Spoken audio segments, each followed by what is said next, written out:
अस्सलाम वालेकुम and let's get writing. अब हम बात करेंगे सार्काज़म या तंज की। अब सार्काज़म क्या है? Sarcasm is the use of irony to mock और कन्वे कंटेम्प्ट, यानी किसी का मजाक उड़ाना या कंटेम्प्ट शो करना। That is how we define sarcasm. अब आप सोच रहे होंगे सार्काज़म का क्रिएटिव राइटिंग से क्या ताल्लुक़, और ख़ास तौर पे when we are trying to learn creative writing to earn money. Now the thing is that as a freelancer there are lots of jobs that are available online.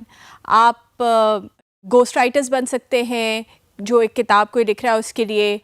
आप content writing कर सकते हैं, आप इश्तिहार लिख सकते हैं, आप वेबसाइट्स के लिए लिख सकते हैं। तो इसमें मुख्तलिफ़ किस्म की राइटिंग की ज़रूरत होती है और उसमें सार्काज़म एक तरीका है। That is why we will talk about sarcasm today, कि हम सार्काज़म लिखते कैसे हैं और उसको बेस्ट तरीका लिखने का क्या है। सो अगर हम देखें तो ज़रूरी बहुत ये है कि sarcasm has to be as sharp as a razor, यानी कि वो इतना कोई वाज़े हो कि लोगों को पता चल जाए कि आप सार्कास्टिक हो रहे हैं और बदतमीज़ नहीं हो रहे। ये एक फ़र्क होता है। तो सार्काज़म का एक जो एलिमेंट है वो है सेल्फ डेप्रिकेटिंग सार्काज़म, यानी कि आपकी अपनी वर्थलेसनेस के ज़रिए आप इतनी ज़्यादा उसको एग्जैजरेट कर देते हैं कि आप सार्कास्टिक हो जाते हैं। फॉर एग्ज़ाम्पल, आपका बॉस कहता है आज ओवर टाइम पे काम करना है, और आप कहते हैं हाँ ओवर टाइम कर लेता हूँ, मेरी तो सिर्फ शादी थी तो क्या हुआ, उसने तो मुझे वैसे ही छोड़ के चले जाना था। That is self deprecating sarcasm. Another kind of sarcasm is brooding sarcasm, यानी कि आप इतना ज़्यादा subservient हो जाते हैं कि आप उनको sarcastic हो जाते हैं। So the boss says you'll have to work overtime this weekend, और आप कहते हैं बिल्कुल जी, मैं तो आपकी खिदमत के लिए हाजिर हूँ, I live to serve you, that is why of course I'll come and work over the weekend। तो आपने ये बता दिया you don't really want to work but you're being sarcastic in your response। Another one is a deadpan, यानी कि लोगों को कुछ समझ ना आए कि आप हैं सार्कास्टिक के नहीं हैं। तो अगर वो कहता है बॉस कि जी ओवर टाइम काम करना है इस वीकेंड, तो आप कहते हैं sure, I had a cult meeting to go to, I just had to kill a goat but that's okay, I will come and work. So again you are showing sarcasm through a deadpan manner। Another is the polite sarcasm, where you become so polite, आप इतने अच्छे हो जाते हैं कि आप sarcastic हो जाते हैं। तो बॉस कहता है कि you have to work overtime and you say of course, मैं तो आइसक्रीम भी ले आऊँगा, मैं खाना भी ले आता हूँ, बिस्तर भी ले आता हूँ, दफ्तर में ही रहता हूँ, मुझे क्या ज़रूरत है कुछ और करने की, of course I'll work this weekend। एक होता है obnoxious sarcasm, where you are actually becoming obnoxious, या थोड़े से बॉर्डर लाइन बदतमीज़ हो रहे हैं आप। तो वो बॉस कहता है कि जी you have to work over time, so आप कहते हैं कि what the hell, why do I have to work, why doesn't anybody else work, I mean am I the only one. So that again is an obnoxious kind of sarcasm।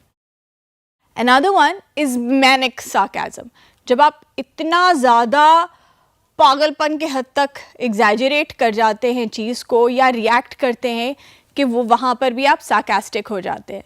तो जब boss कहता है कि let's work over time और you have to work over time this weekend, and you say oh my god really, why am I crazy, are you crazy, why do we have to work, so that becomes an exaggerated kind of a response, so it becomes slightly sarcastic, of course।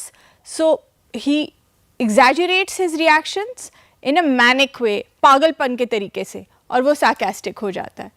जो एक और तरीका है वो है गुस्से से sarcasm, यानी कि इतना आप गुस्सा करें, इतना exaggerated किस्म का गुस्सा हो कि वो sarcastic हो जाए। So the boss says you have to work this weekend, so of course I'll work, what the hell is this, am I the only one, कितने कितने लोगों को, अगर अच्छा चलो तुम्हारे लिए काम करना है, कोई बात नहीं, मैं और 10 लोगों के लिए और भी काम कर लेता हूँ, तुम कहो तो सही, मैं करता रहता हूँ काम। So this becomes N exaggerated sarcasm। So for sarcasm, when we are writing sarcasm, there are a few elements that we have to keep in mind. Timing, just like comedy, timing is extremely important. If you don't say it when you're supposed to say it, or say it the way you're supposed to say it, then it is no longer sarcastic. Context, आप बात कर रहे हैं काम की, तो काम के ही कॉन्टेक्स्ट में सार्केज़म होना चाहिए। अगर किसी और तरीके से होता है तो वो फिर सार्कास्टिक नहीं रहता, बंदा कंफ्यूज हो जाता है पढ़ते हुए या देखते हुए कि ये वाकई सार्केज़म था या नहीं।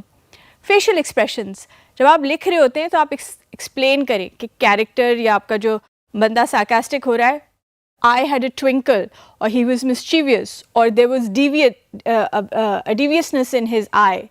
तो वो फेशियल एक्सप्रेशंस भी आप एक्सप्लेन करेंगे, तब भी पता चलेगा कि ये सार्कास्टिक है कि नहीं। Be consistent throughout your writing style, your sarcastic style has to be consistent, only then sarcasm will be understood. एक चीज़ और जिसका हमें ख्याल करना चाहिए वो ये है कि हर कोई सार्काज़म समझता नहीं है। It's not necessary that everybody understands sarcasm. So you have to be very careful on how you write it out. So some further elements that you have to be careful about when you are writing sarcasm are punctuation, capitalization, spellings, internet slang.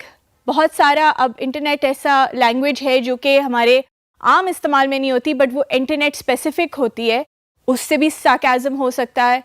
बिल्कुल आप straight forward अगर बात करेंगे उस वो sarcastic जो है उसमें भी सटलिटी लाना ज़रूरी होती है।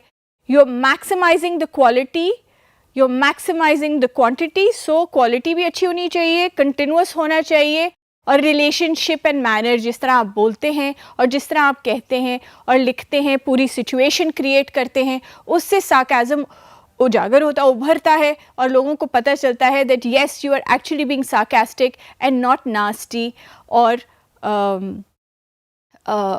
in any other way that you are writing it out. So for sarcasm, it is important to keep these points in mind when writing. Thank you.